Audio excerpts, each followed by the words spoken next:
Estamos mais uma vez aqui direto do nosso podcast da FAMUP no Smart City Parks em Campina Grande.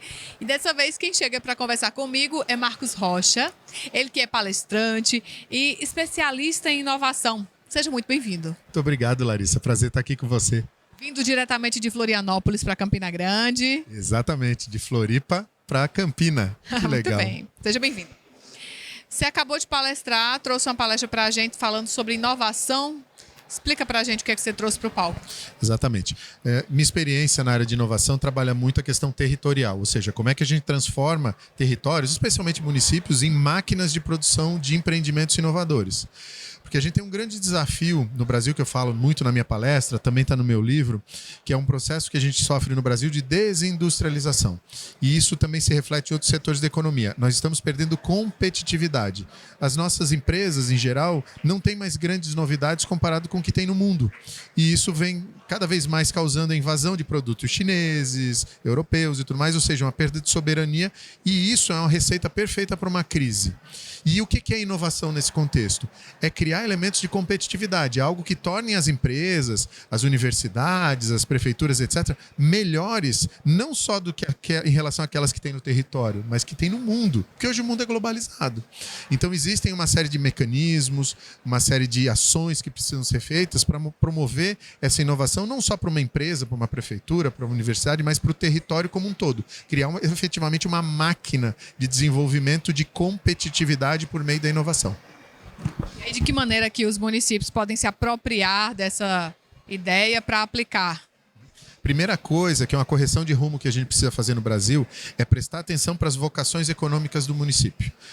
Ninguém é bom em tudo, né? Aqui Campina, por exemplo, é muito bom de economia criativa, tem algumas cadeias de indústrias que são relevantes, inclusive nacional e internacionalmente, e são essas cadeias produtivas que precisam de inovação, caso contrário vão entrar em crise, vão perder competitividade e vão passar dificuldade. O que a gente quer é focar nessas vocações econômicas unindo, claro, as empresas, os mecanismos de suporte, como Sebrae, Senac, Senai, as universidades e o poder público, para exatamente a gente criar um pacto para desenvolver a competitividade, principalmente das empresas, mas de todos que fazem parte dessa cadeia produtiva. E o que é competitividade? Como é que a gente alcança isso? Desenvolvendo recursos, tecnologias, produtos, serviços, processos que têm 3 características. Primeiro, eles são valiosos, são raros, poucos têm, e eles são difíceis de copiar. E quem tem ou desenvolve esses recursos, portanto, é melhor do que a concorrência. Como eu falei, a gente sempre lembra da tecnologia, mas não é só tecnologia. Às vezes é uma forma de fazer um processo que é mais eficiente, mais rápido, com menos recurso. Às vezes sim, é uma tecnologia. Às vezes é um modelo de negócio. A inovação ela tem essas várias facetas, né? E é isso que a gente quer promover. A parte boa aqui no Brasil, a gente tem um monte de serviços. O Sebrae é muito bom nisso, o Senac, o Senai, algumas universidades que ajudam a criar essas inovações desde a fase de ideia até a fase de negócio, né? A grande questão é conectar isso de uma maneira encadeada.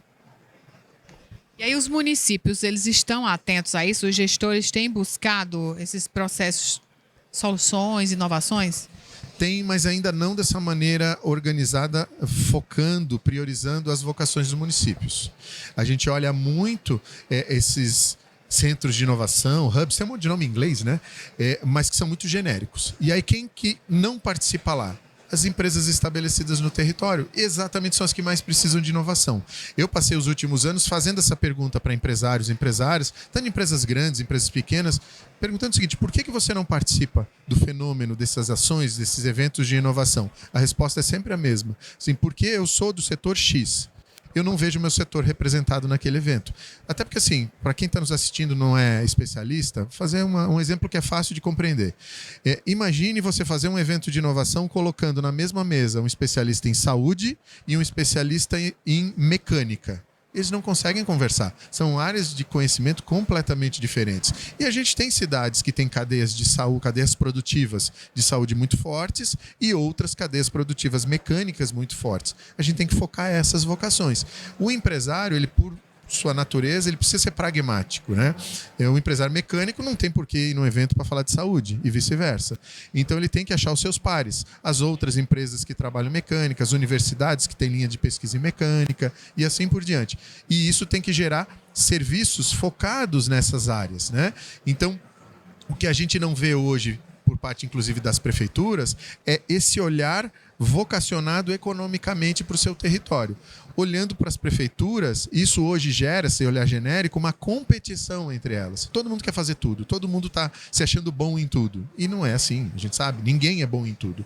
Então, o meu olhar pelo livro Territórios de Inovação, que não é um livro teórico, isso é o resultado de pelo menos 20 anos de trabalho meu nessa área de promoção da inovação territorial, vem trazer esse alerta. E traz também um caminho. Poxa, de criar o que a gente chama de cluster, né? Uma união de atores em cima de uma vocação muito específica do território, criar os serviços que vão estimular a descoberta de problemas, depois estimular ideias e assim por diante. Apresenta teu livro para a gente. Você citou o livro, acho que é importante a gente apresentar o livro dele, Territórios da Inovação. Para quem é esse livro? Para lideranças do setor público e também da iniciativa privada que querem desenvolver inovação, ou seja, promoção da competitividade. É interessante a história porque esse livro começa na pandemia. Eu estava em casa, como vários aqui de nós, né? E eu comecei a estudar e rever muitos conceitos e tudo mais. E a minha forma de estudar era escrevendo também. Eu estudava, escrevia, e eu escrevo hoje para um portal chamado The Builders, que na época se chamava SC Inova, lá de Santa Catarina. Passados uns 2 anos, ali meados de 2022, 2023, o editor, que acabou virando meu amigo, fala: Marcos, você percebeu que você tem mais de 70 artigos publicados? Aí fez-se um silêncio, olhou para o outro, dá um livro. E deu. Né? E eu contei com o apoio de 2 pessoas muito queridas. Uma é uma professora lá da Universidade Federal de Santa Catarina, chamada Clarice Stefani Teixeira, é uma das maiores especialistas na área acadêmica nesse assunto no Brasil, fez toda a revisão técnica. E eu tive a bênção de ter a introdução escrita, aqui você vai ver na contracapa, por essa pessoa aqui, é o Dr. José Piquet, José, na verdade, porque ele é espanhol. Ele é uma das maiores lideranças, maiores autoridades no mundo nesse assunto. Ele é responsável por toda a parte da inovação territorial de Barcelona, que é para nós uma grande inspiração. Piquet já foi presidente da Associação Internacional de Parques Tecnológicos e eu mandei a minuta do livro para ele. Pedi: Piquet, você poderia escrever a orelha do livro para, de repente, me ajudar a promovê-lo? Aí ele recebeu a minuta e ele não escreveu a orelha, ele escreveu a introdução do livro. Você vê que ele gostou muito do que leu. Então, para mim, foi bastante positivo, muito lisonjeiro, né? Contar com o apoio do Dr. Piquet e, acima de tudo, escrever algo que é relevante para o impacto da melhoria do desenvolvimento econômico dos territórios, né? A gente tem que prestar atenção nas necessidades dos empreendedores, que precisam sobreviver, acima de tudo, e, quiçá, prosperarem nesse ambiente totalmente globalizado de hoje. Agora me fala sobre como você vê o evento, como o Smart, que traz para gestores e para toda essa realidade nossa aqui no Nordeste. O evento estava lá na região de vocês há muitos anos e pela primeira vez vem para cá atingir um novo público, se aproximar um pouco mais da gente. O Brasil é um país continental, né? Então esse tipo de evento ele tem que se espalhar no Brasil inteiro. Eu fico muito feliz, eu viajo o tempo inteiro. Eu fiz um trabalho recente no estado de Rondônia, também estou fazendo agora em Minas Gerais. Então, o meu propósito pessoal é levar a inovação, levar o desenvolvimento territorial para todo o Brasil. E também para fora, já fiz algumas coisas em Portugal também.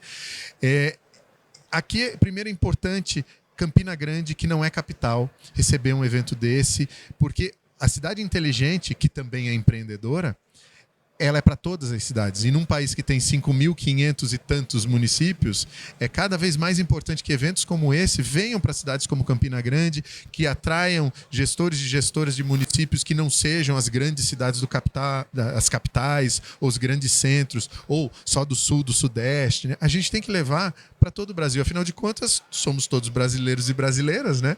E esse é um propósito que eu carrego muito. Eu quero levar a inovação para quem não faz ainda.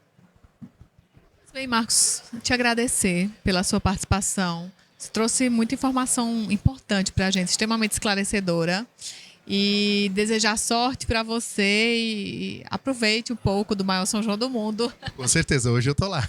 Obrigado, Larissa. Parabéns aos promotores do evento, a FAMUP, principalmente. Quero agradecer ao meu amigo Ari Rodrigues, que foi quem fez a interlocução para me chamar e eu estar aqui hoje palestrando. E daqui a pouco ainda vou participar de um painel sobre distritos de inovação, distritos de criatividade, porque também eu quero fazer o vínculo entre as cidades de Campina Grande e Florianópolis, né? Somos cidades criativas Unesco. né? Aqui das artes midiáticas, Florianópolis da gastronomia. Somos quase cidades irmãs. Então, uma felicidade muito grande estar aqui e eu espero voltar em breve. Muito obrigada. Pessoal, a gente volta daqui a pouquinho aqui dos nossos estúdios com mais entrevistados. Eu volto já.